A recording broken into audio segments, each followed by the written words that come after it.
안녕하세요. 오늘은 정말 흥미로운 어쩌면 로봇공학의 역사의 한 획을 긋는 순간에 대해 이야기해 보려고 합니다. 한 휴머노이드 로봇이 안락한 연구실에 박차고 나와 세계 최고 수준의 자동차 공장 그 한복판으로 들어간 이야기입니다. 자, 3만이라는 숫자, 이게 대체 뭘까요? 이게 바로 피규어 공이라는 로봇 하나가 만들어내는데 힘을 보탠 BMW 차량의 수입니다. 어마어마하죠? 궁금하지 않으세요? 어떻게 휴머노이드 로봇이 그것도 세계 최첨단 공장에서 자동차를 만드는 걸 도울 수 있었을까요? 오늘 이야기의 핵심 질문이죠. 자, 지금부터 그 비밀을 하나씩 파헤쳐 보겠습니다. 자, 첫 번째 이야기입니다. 로봇의 첫 실전. 그러니까 지금까지는 안전한 연구실에서만 지내던 피규어 공이가 처음으로 진짜 세상, 바로 쉴 새 없이 돌아가는 조립 라인에 발을 들여놓은 거죠. 이건 이론이 현실과 정면으로 부딪히는 순간이라고 할 수 있겠네요. 이 타임라인 한번 보세요. 속도가 정말 말이 안 나옵니다. 개발이 딱 끝나고 불과 6개월 만에 BMW 공장에 도착해요. 그리고 넉 달 뒤에는 벌써 실제 조립 라인에서 매일같이 돌아가기 시작합니다. 그리고 딱 11개월 만에 임무를 성공적으로 끝내죠. 정말 숨가쁘게 달려온 여정이었네요. 좋습니다. 그럼 이제 두 번째 파트로 넘어가 볼까요?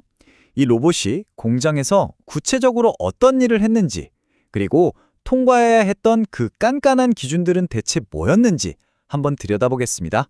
로봇이 맡은 임무는 바로 판금 로딩이라는 작업이었어요. 이게 뭐냐면 자동차 공정에서는 정말 기본 중에 기본이면서도 아주 중요한 일인데요. 부품을 집어서 정확한 위치에 옮겨 넣는 픽 앤 플레이스 작업이죠. 단순해 보이죠? 하지만 이게 어마어마한 정밀도를 요구하는 작업입니다. 자, 성공이냐 실패냐는 바로 이 세 가지 핵심 성과 지표 KPI로 결정됐습니다. 타협의 여지가 없는 아주 엄격한 기준이었죠. 첫째, 사이클 타임 84초. 이 시간 안에 한 사이클을 끝내야만 전체 생산 라인에 민폐를 안 끼치는 겁니다. 둘째, 정확도. 무려 99% 이상을 맞춰야 불량품이 안 생기겠죠. 그리고 마지막, 이게 진짜 핵심인데 사람의 개입이 단 한 번도 없어야 한다는 겁니다. 교대 근무 시간 내내 완벽하게 혼자서 일해야 한다는 뜻이에요. 정말 빡빡하죠? 이 임무가 얼마나 어려웠는지 딱 한 문장으로 보여주는 게 바로 이겁니다.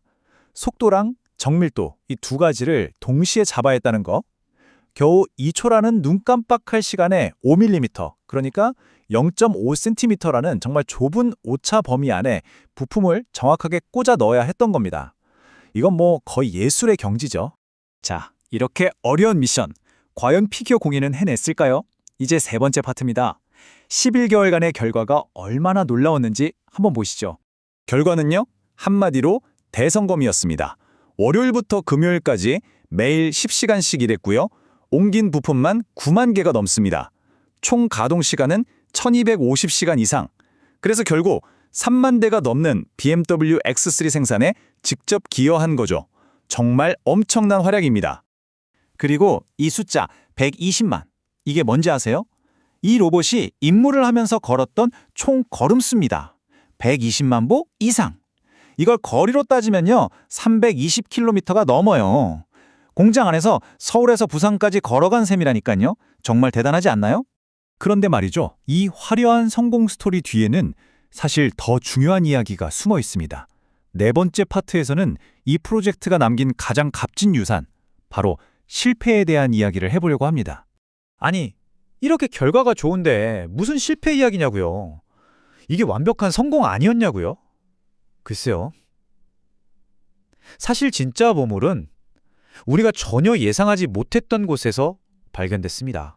가장 가치 있는 데이터는 성공이 아니라 바로 실패에서 나왔습니다. 로봇의 여러 부품 중에서 바로 이 팔뚝 부분이 현장에서 가장 많이 고장을 일으켰던 거예요. 이건 연구실에서 수천 번 테스트해도 절대 알 수 없었던 실제 현장의 혹독한 환경이 가르쳐준 쓰디쓴 교훈이었죠.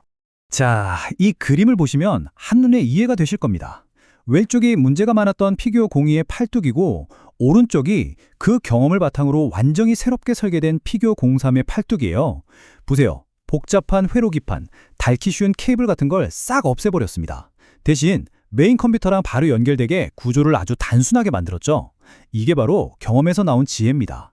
신뢰성은 높이고 문제의 원인을 뿌리 뽑은 거죠. 자, 이제 마지막 파트입니다. 어떻게 지난 세대의 실패가 다음 세대의 성공을 위한 가장 단단한 발판이 되었는지 그 이야기로 오늘 분석을 마무리해 보겠습니다. 바로 이 한 문장이 오늘 이야기의 모든 것을 말해줍니다. 그 교훈들은 이제 경험을 바탕으로 만들어져 대규모 상용화 준비를 마친 로봇 피규어 03에 살아 숨쉬고 있습니다. 결국 그 수많은 성공 데이터보다 단 하나의 실패 경험이 더 나은 기술을 만드는데 가장 결정적인 역할을 한 셈입니다. 네, 오늘 우리가 함께 살펴본 이 이야기의 결론은 아주 명확합니다. 실패를 포함한 진짜 세상에서의 테스트야말로 연구실에 갇혀있던 시제품을 세상에 내놓을 수 있는 양산형 로봇으로 만드는 유일하고도 가장 중요한 길이라는 거죠.